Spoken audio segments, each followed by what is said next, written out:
Thomas Matthew Crooks, the gunman who tried to assassinate Donald Trump a week ago, was able to fly a camera-equipped drone over the fairgrounds near Butler, Pennsylvania, shortly before the former president was set to speak there, according to news reports. The latest disclosure about security lapses that preceded the shooting comes as a more complete picture of Crooks' preparations is emerging, though it still lacks any definitive motive for the 20-year-old's actions that led to Trump being grazed by a bullet. The shooting death of former fire chief Corey Comparator and the critical wounding of 2 rally-goers. The Wall Street Journal, which cited law enforcement officials, said Crooks flew the drone on a programmed flight path earlier on the day of the shooting's 13th July on a predetermined path over the event site. Later in the day, the would-be assassin fired at least 6 rounds from a semi-automatic rifle from the roof of the American Glass Research Building, roughly 150 yards from where Trump was speaking. Soon after, Crooks was killed by a Secret Service counter-sniper with a single bullet to the head. But investigators have said that Crooks was identified as a suspicious person more than an hour before the shooting when police officers saw him loitering outside the rally with a rangefinder and a backpack but had lost track of him. Investigators now say they believe Crooks began planning the attack days after the Trump campaign announced the rally on 3 July, and later scoped out the fairgrounds as many as 6 times in advance of the rally. On the day of the rally, police saw someone engaged in suspicious activity, said Representative Gary Palmer, a Republican from Alabama, who was briefed by law enforcement last week. Oklahoma Senator Markwayne Mullin, who was also briefed, said police were actively looking for him for 19 minutes before the shots rang out.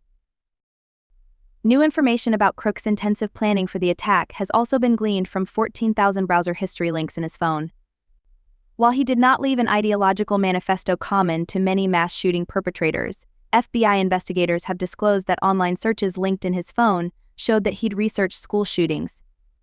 He reportedly searched Michigan school shooter Ethan Crumbley and had a mugshot of him on his phone. Crooks also performed internet searches on next month's Democratic convention and Joe Biden, depressive disorder and explosive materials and chemical compounds. Crooks brought a pair of homemade bombs to the rally designed to be set off with a remote fireworks igniter, as well as a bulletproof vest and 3 30-round magazines later found in his Hyundai Sonata.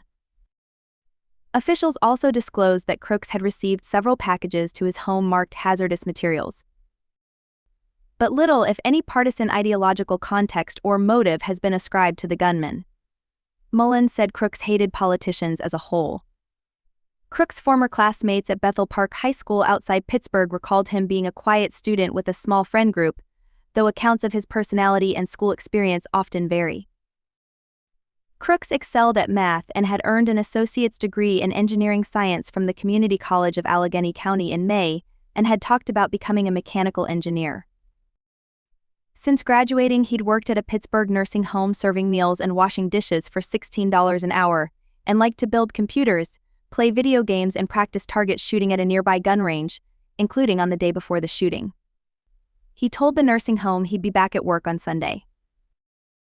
Xavier Harmon, who taught Crooks computer technology, told the New York Times that he was struggling to make sense of his student. Like others in computer class, Harmon said Crooks didn't feel like they were accepted among their peers, so computer technology was their place they called home.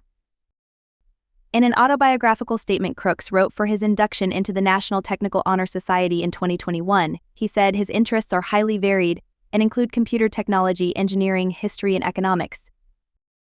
The need to ascribe political motive to Crooks' assassination attempt may be misguided, experts in the field of mass shootings have said. What we might be seeing here is, this was somebody intent on perpetrating mass violence, and they happened to pick a political rally. James Densley, founder of the Violence Project, told the New York Times on Saturday. An emerging picture depicts Crooks' family as insular and antisocial. Both of his parents, Matthew and Mary, worked from home as licensed social workers, and the FBI has said their small home was cluttered similarly to a hoarder's house.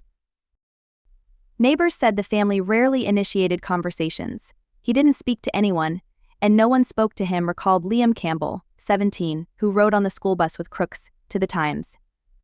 He seemed like the kind of person who didn't like to start conversations with people he didn't know. He seemed nervous. Crooks guidance counselor Jim Knapp said Crooks was more preoccupied with the latest technology news or cryptocurrency than anything political. When asked about his weekend, Knapp told The Times, Tom always had something like, well, I sat in my bedroom, and I was gaming. I was on my computer. I didn't do much this weekend, but I still had fun. Other than his drive for academics, Tom was simple, he added.